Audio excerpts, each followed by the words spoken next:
off of me! Get off of me! You bastard! When this video of 2 kids being taken by force went viral, people were shocked. I can see it on film. Oh! Don't hurt her. You're pulling down my pants! Legalized kidnapping. That's what you're doing. But actually, it had been ordered by a judge, and the same thing has happened to children across the country. I'm terrified. Tomorrow is the day that they're going to try to take me. They're going to try to force me to my abuser's house. I would mention the ways our dad abused us, and they would say our mom must be telling us lies and manipulating us. I just want to go home. I want mommy cuddles. We were being held against our will, and I'm speaking out because I don't want anybody else to go through it. If anyone could just share this, just spread awareness for what's going on, that would be amazing. There's people outside and they're gonna try and get us, so anyone who can, please come. Everybody, please. Okay. We're really scared. We have paperwork that is Not going. But do you know where you're supposed to go? Do you know where? A reunification camp? Yeah. I was trying to process why these 2 adults were cornering my friends. I wasn't really thinking in this moment. I kind of just walked up and gave them a big hug. Maya and Sebastian were 15 and 11. Their parents had divorced, and they were refusing to see their mother. And you have to help the judge to understand exactly. I have talked to the judge. I've been a witness before the judge. I've described exactly what my mother has done. The judge has done nothing. Away from me! I put myself between the transporters and Maya and Sebastian. I really thought I could stop them from being taken. And nobody can stop what happened now. Nobody. Police officers are here. Everything is legal. The people around you now are against the court order. You have to understand that. You don't want. The day before she was taken, Maya testified that her mother was abusive. But the judge gave her mother sole custody, banned her father from seeing her and her brother, and ordered the kids into something called a reunification program. Supposedly, this was to repair their relationship with their mom. I found in my reporting that judges have ordered at least 600 kids into these reunification programs. There is actually a very predictable pattern. There's the abuse allegation. There's the alienation rebuttal. There's the custody switch. And there's the program. One young woman, Allie Toyos, was one of the first kids to start posting about these programs on social media. Reunification camps are camps that are part of the troubled teen industry and allow abusers the ability to buy back the custody of their children through family court. So few of the abductions get videoed. The Maya and Sebastian video was shocking to me. It was very hard to watch as a survivor. I really was taken back to when my sister and I were transported. Maya and Sebastian were abducted from Santa Cruz, California, and taken to Lynn Steinberg. Lynn Steinberg is a licensed therapist who runs a forced reunification camp to make money off of forcing kids back into the custody of their abusers. What was put out on the internet was that I had somehow kidnapped these children and I was child trafficking them, and that they had just disappeared off the face of the earth. So in your opinion, did the transporters do anything wrong that night? They did nothing wrong. This was a court order and everybody had to obey court orders. The judge ordered for the children to be in my 4-day therapy program. The children rejected their mother because they were brainwashed into rejecting their mother.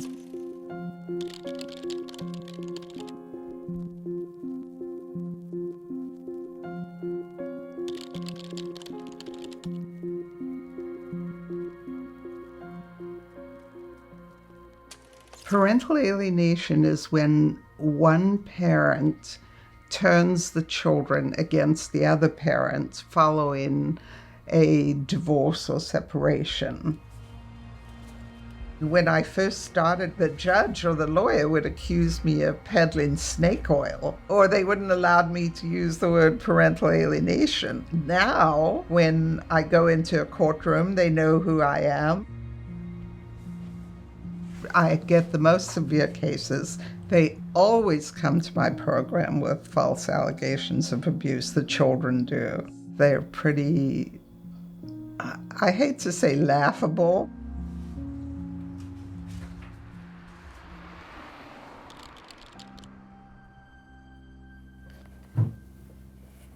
There is no major medical or psychiatric or psychological or scientific organization that has stated that they consider parental alienation to be a valid scientific concept.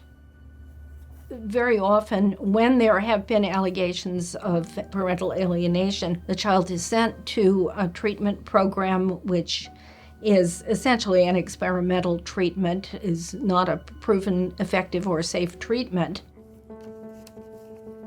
These venues are, as I understand it, usually a place in a rented apartment or a hotel or motel. We were taken to a hotel called the Come On Inn.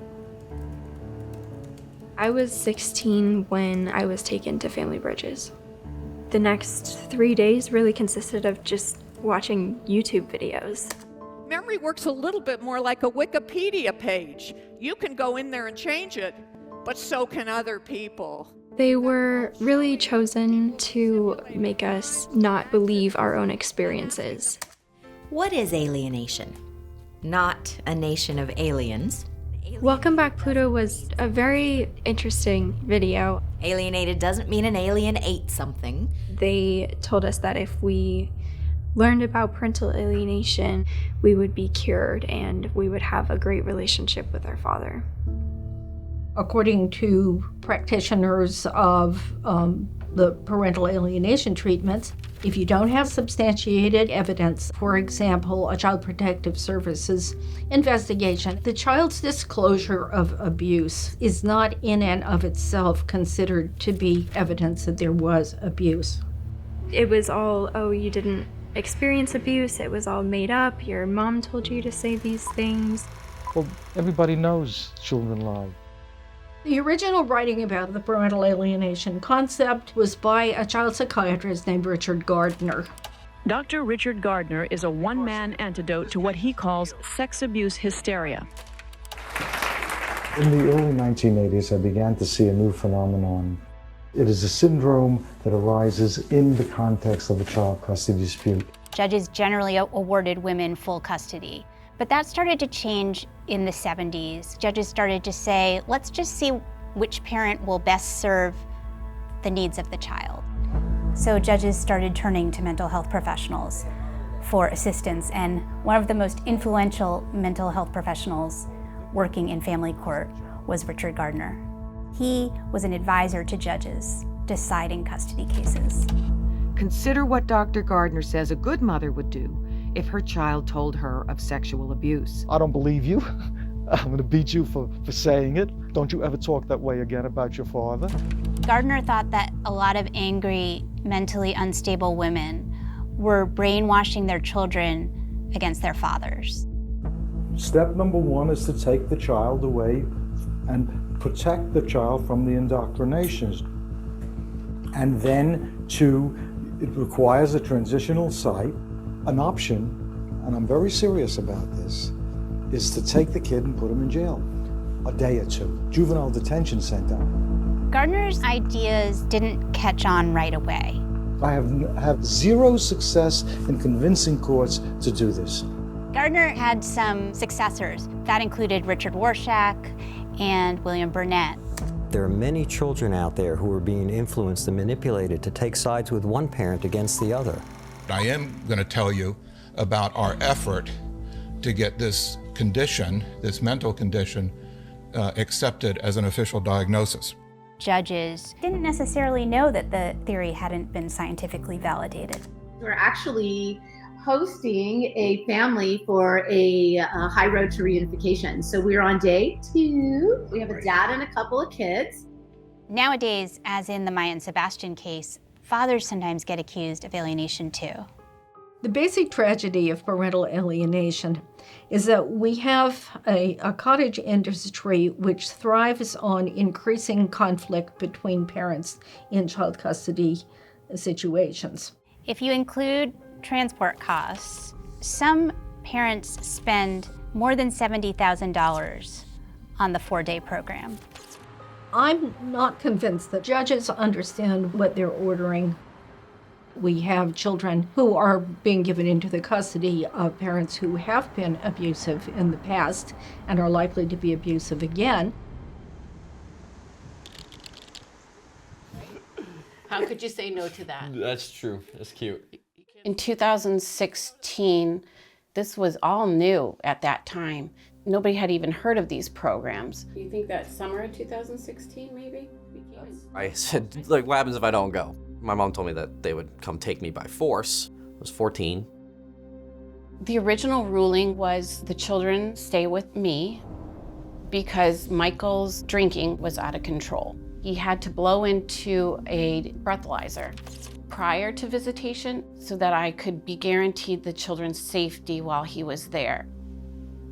When my dad was trying to get us back, I told Judge Ostrowski that I was afraid to go back there. I'd get screamed and yelled at, locked in my room, locked outside, hit, pushed, thrown things at. Okay. Eventually my dad resorted to self-harm. He would slam his head into the table or beat himself up when he was screaming at me. Judge Ostrowski eventually decided that we were going to do this parent reunification therapy with my dad and that my mom had alienated us.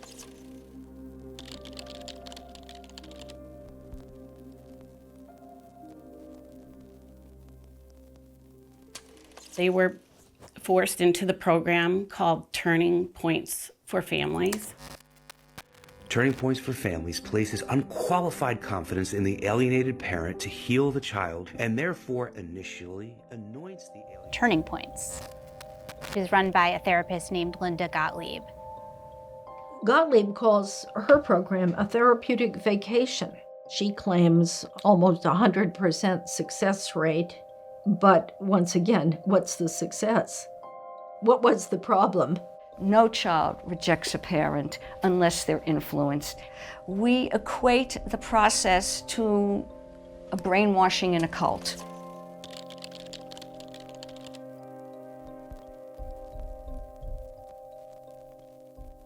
Some mothers whose kids had been taken from them and sent to Turning Points shared recordings of their phone calls. Your daughter is under your spell. What you did is criminal. But I'm giving you an opportunity to change that with meaningful letters. Parents write the letters because they think that way they're going to get to be able to see their kids again. And unfortunately, that's often not the case. You can free your daughter from believing her father abused her, and as long as she doesn't recover, I will not recommend lifting the no contact period. Linda, I think I'm demonstrating that I'm trying. This is my third draft of this letter. No, it's too late for my football career. Ashton, he ran away prior to aging out of the program and came back. And I know that was very hard for him to do because he had to leave his brother behind, who he loves dearly. And he struggles with that choice every day. Happy birthday. Today is your 15th birthday. I really miss you. And I hope I get to see you soon. They were supposed to be sequestered there for a weekend, but it's turned into 6 years. The baby, he was 9. I hope that I see him before he turns 18. Do I think it's gonna happen? Honestly, probably not.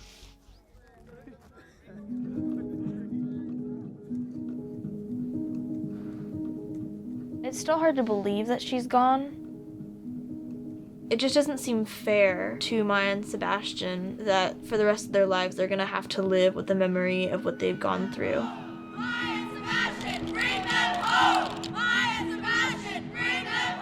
We just don't know where she is she safe. Even though it's been 6.5 months, we're not stopping. We're not gonna stop our fight until they're returned. We're pushing to fix the broken system itself by bringing light to the issues, sharing our story, sharing my and Sebastian's story.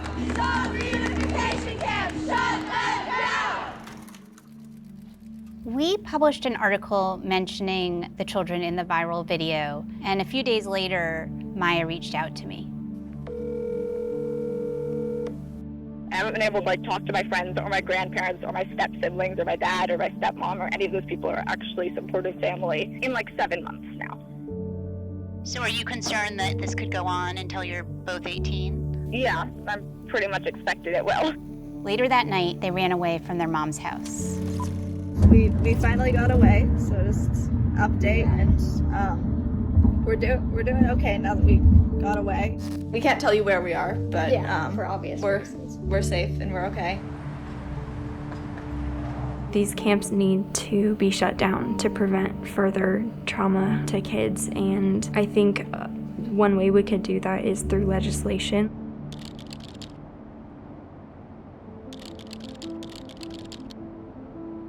Some of you may have heard this particular instance from Santa Cruz where 2 children were ripped from their homes in the middle of the night, almost like a kidnapping. We will now turn to the witness. Hi, my name is Maya Lang. I'm 16 from Santa Cruz. We ran away from our mother last month. We still aren't allowed to live with our father because of the court orders. The court called me a liar, ignored my testimony, and gave full custody to my mother. 3 large adults dragged us to their car. This was the start of reunification camp. The therapist interrogated us for 4 days. They threatened us, called us sociopaths, and said we had, quote, false memories. This is our family court system, and this was deemed in our best interest. I ask you to please vote yes. This bill will save lives and prohibits counseling that takes place in an unregulated, non-clinical setting, counseling that is coercive and threatening, especially to children.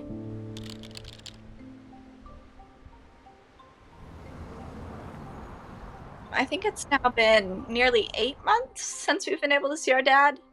Can you tell me about what your lives have been like over the past few weeks when you've been in hiding?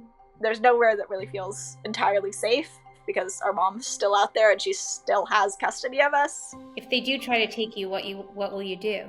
I'm not getting taken again. And if I do, I'll run and run and run again. This is not a path that is healthy for any kid. To force kids into a relationship with any parent, whether they're abusive or not, is still very traumatic.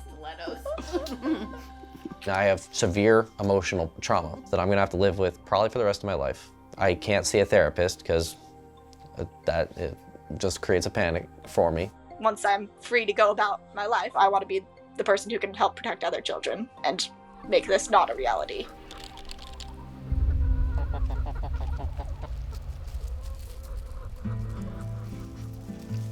There we go.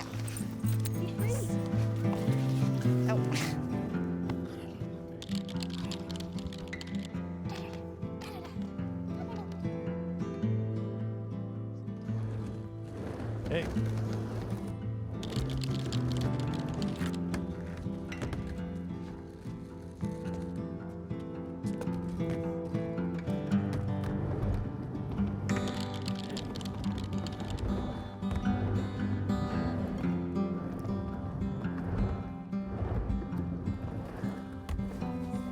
I used to describe myself more as a quiet person, but now I've become a little bit louder. My friends have already been talking to lawmakers and tried to create this as a national movement, and I want to keep doing that work. I have some really, really amazing news. Peaky's Law, which is a law here in California that will keep kids safe from what happened to me and my brother, just passed the state Senate. I stand here today with my brother, my friends Kirsten and Claire, who spoke for me when we could not, Governor Gavin Newsom. Please sign Peaky's Law and protect me, my brother, and so many other children like us in California. Thank you. Ayes 72, no 0. Bill passes.